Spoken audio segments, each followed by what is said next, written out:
Hello. It is Thursday at Portland, Oregon, the trial for FBI agent Asterita.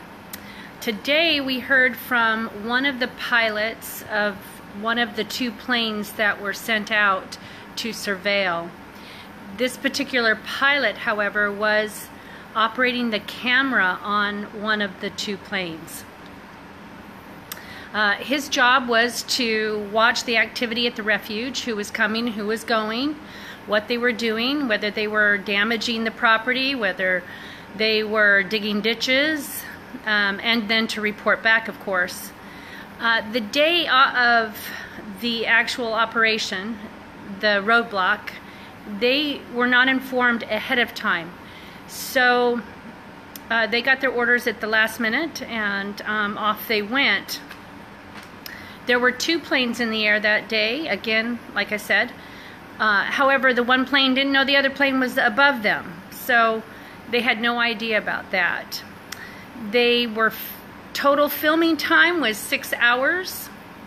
And another interesting piece about that was at 3 a.m. they received orders to go back and put together, let me look at my notes here, the film of the incident itself and make several copies and get it to the authorities that were asking and requesting for that film, and that's probably what they put out on for the public to preview.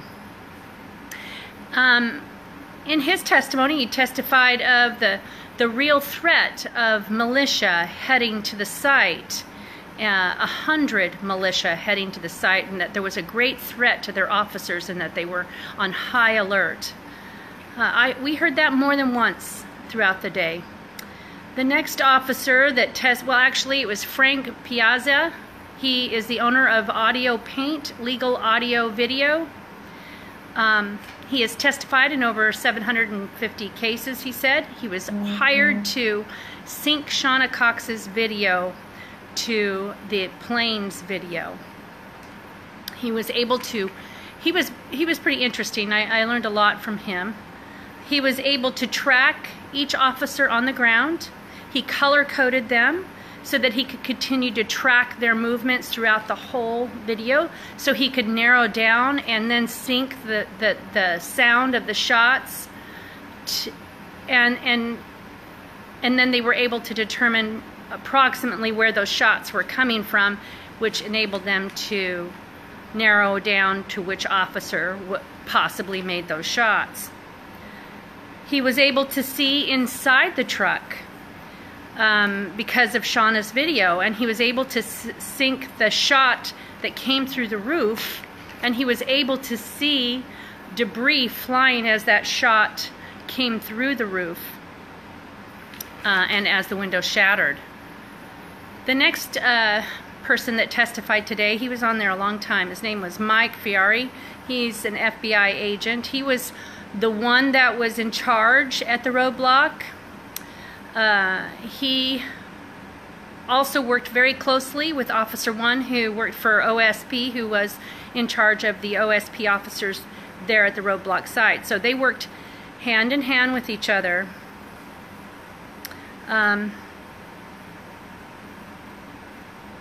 Again, I'm sorry, I'm reading my notes. They also, those two officers, the FBI agent and Officer 1, worked closely enough together that they organized what they were going to do. They planned the different things that they were going to do. And they also, he testified, that they were the ones that chose where they were going to put the roadblock. This particular officer said that he had quite a bit of communication with the plane, that they were set up to do that. However, the first officer, the pilot, testified that they were having difficulty talking to people on the ground. So I found that interesting. However, the officer on the ground said he had communication with the plane.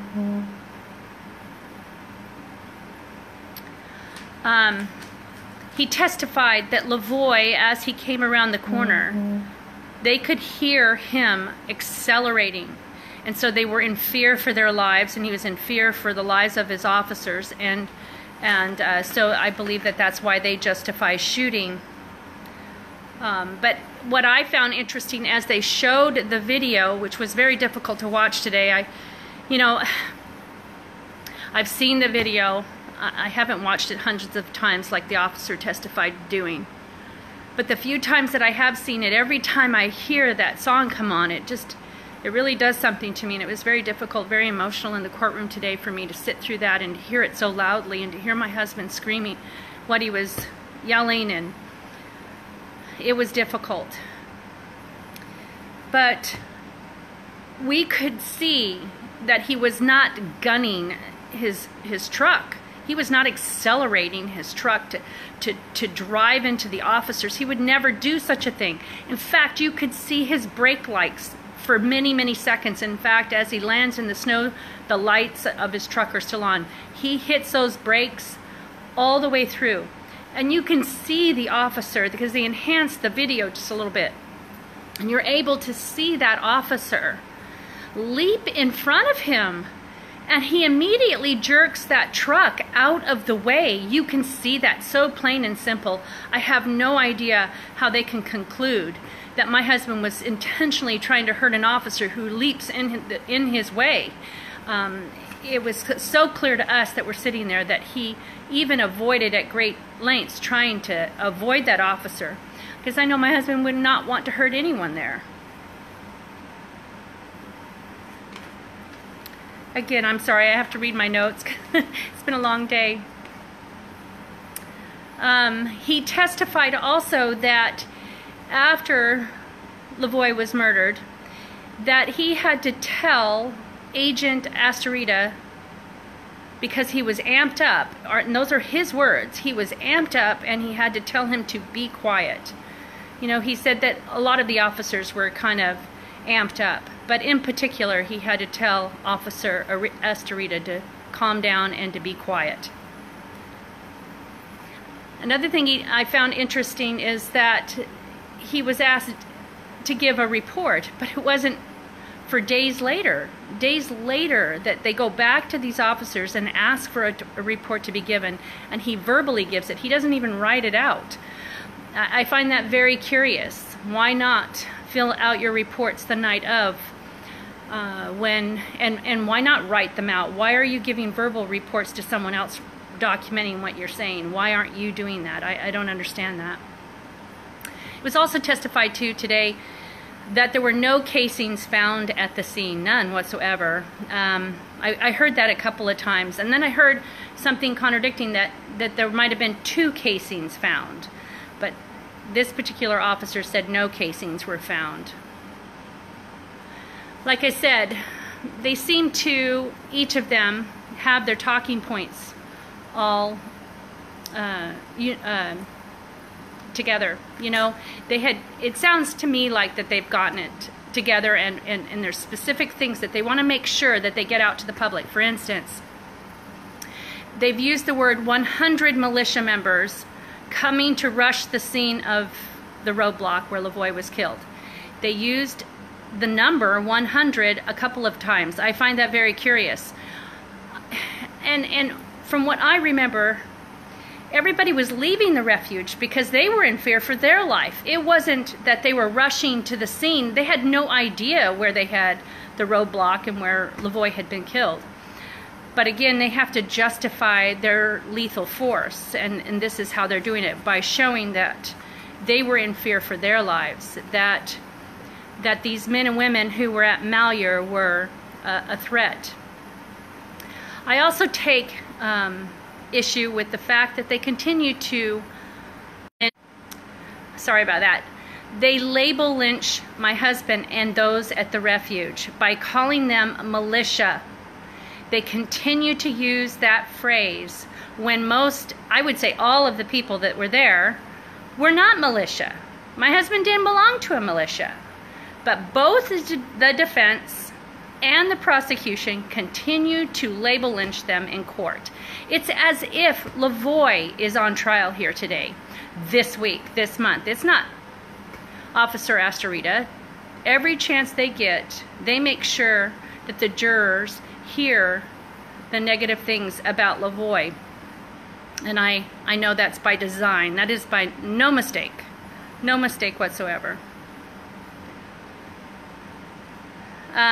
There were a few little things that they said about LaVoy. For instance, when he was exiting the truck, they asked what the officer could hear LaVoy saying, and he made the comment that LaVoy was yelling, "You're going to have to shoot me. You're going to have to effing shoot me." And he used the word. And my husband didn't speak like that, so he definitely must have been hearing his own officers yelling at him using those words, not LaVoy using those words. Everyone can hear what LaVoy was saying, and he certainly wasn't saying that. This is going to be a long trial. It's going to be a long time sitting in there, listening to these things, these